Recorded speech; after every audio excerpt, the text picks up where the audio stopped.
दोस्तों नमस्कार, मैं राम सूरत यादव।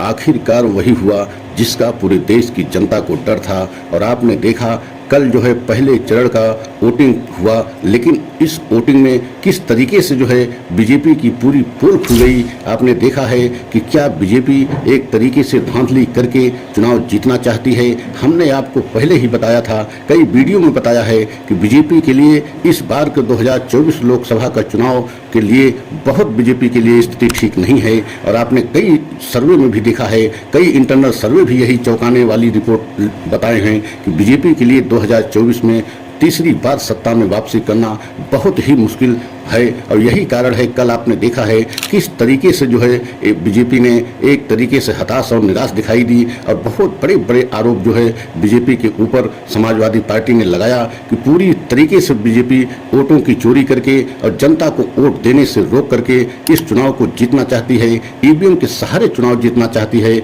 लेकिन आपको आज हम पूरा सच बताएंगे कि ईवीएम को लेकर के सुप्रीम कोर्ट में फैसला सुरक्षित है, मतलब पूरी तरीके से पहुंच हो चुकी है। सुप्रीम कोर्ट में ईवीएम और वीवीपैट को लेकर के फैसला सुरक्षित है, किसी भी समय जो है फैसला आ सकता है। लेकिन अगर आप हमारे चैनल पर पहली बार हैं तो चैनल को लाइक सब्सक्राइब कर लें और वीडियो को अंत तक देखें। पूरा सच बताएंगे कि इस बार के चुनाव में बीजेपी बहुत ही हैरान और परेशान दिखाई दे रही है। खासकर बीजेपी के सबसे बड़े और ब्रांडेड नेता प्रधानमंत्री मोदी को आपने देखा है कि बेहद इस चुनाव में टेंशन में दिखाई दे रहे हैं। और यही कारण है कि बीजेपी को इस बार के चुनाव में जनता का साथ नहीं मिल रहा है। और आपने यह भी देखा है कि पूरी बीजेपी में इस समय एक तरीके से भगदड़ मच गई है। और हमने आपको यह भी बताया है कि इस बार बीजेपी को विपक्ष से कहीं ज्यादा डर सुप्रीम कोर्ट से लग रहा है, क्योंकि आपने देखा है कि हाल ही कुछ दिनों में बहुत सारे बड़े बड़े ऐतिहासिक फैसले सुप्रीम कोर्ट से आए हैं। वो चाहे इलेक्टोरल बॉन्ड को लेकर के हो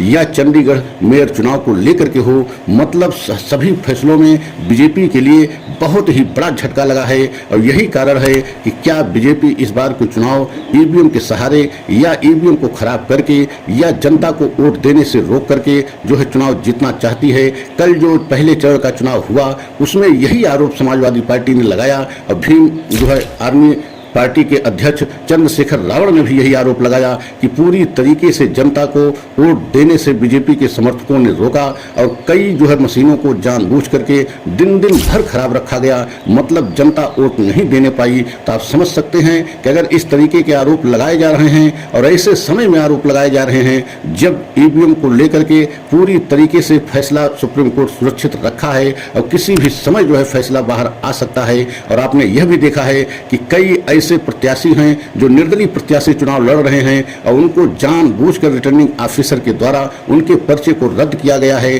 और कई ऐसे प्रत्याशियों को रद्द किया गया है जिनमें कोई गड़बड़ी नहीं थी। यह मामला भी सुप्रीम कोर्ट में पहुंच गया। लेकिन आप सोच सकते हैं कि पहली बार ऐसा देखा जा रहा है कि मतलब प्रत्याशियों के पर्चा रद्द करने को लेकर के भी मामला सुप्रीम कोर्ट पहुंचा हो। लेकिन सुप्रीम कोर्ट ने सीजीआई ने स्पष्ट कह दिया कि हम अगर इन सब मामलों को देखने लगेंगे तो एक तरीके से अराजकता आ जाएगी। ये काम चुनाव आयोग का है, चुनाव आयोग में जाएं, क्योंकि अगर हम इस पर जो है सुनवाई करेंगे और सुनवाई जो है करते समय इतना समय लग जाएगा कि तब तक जो है चुनाव ही निकल जाएगा। इसलिए बेहतर होगा कि आप लोग जो है चुनाव आयोग में अपनी जो बात कहें और चुनाव आयोग आपकी बात सुनेगा। तो आप समझ सकते हैं कि बीजेपी इस समय बेहद हैरान परेशान दिखाई दे रही है। और बीजेपी ही नहीं, बीजेपी के बड़े बड़े जो है नेता ऐसे बातों को, ऐसे बयान को जो है जनता में जो है प्रचार कर रहे हैं जिससे लग रहा है कि बीजेपी क्या इस बार के चुनाव को हार रही है। अगर ऐसा नहीं होता तो आपने कल के चुनाव में देखा है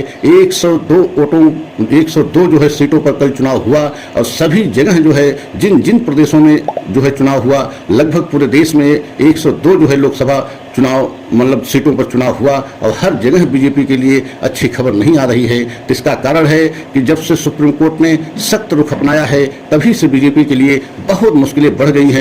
और यहाँ तक लग रहा है कि इस बार जो है प्रधानमंत्री मोदी बेहद हैरान परेशान देखे जा रहे हैं और पूरी तरीके से यही चाह रहे हैं कि किसी भी तरीके से चुनाव जीता जाए, वो चाहे ईवीएम के सहारे जीता जाए, चाहे धांधली करके जीता जाए, चाहे जनता को वोट देने से रोक करके जीता जाए। अगर जनता वोट ही नहीं देने पाएगी तो आप समझ सकते हैं ये लोकतंत्र के लिए शुभ संकेत नहीं होगा। और जबकि चुनाव आयोग तो ये कहता है कि अधिक से अधिक जनता बढ़ चढ़ के जो है लोकतंत्र में भाग ले और अपने मत मत का जो है इस्तेमाल करे। लेकिन कल जिस तरीके से घटनाएं हुई और देखा गया, समाजवादी पार्टी और भीम आर्मी पार्टी के संयोजक चंद्रशेखर रावण ने यही आरोप लगाया, एक तरीके से बड़ा आरोप लगाते हुए चुनाव आयोग को भी पत्र लिखा कि बीजेपी जो है, बीजेपी के समर्थकों ने कई बूथों पर जो है जनता को वोट नहीं देने दिया और कई बूथों पर दिन भर मशीनें खराब रहीं। तो इसका मतलब क्या है कि क्या बीजेपी अब इस स्तर पर उतर आई है कि ईवीएम को खराब करके जनता के वोट को रोक करके जनता वोट न देने पाए?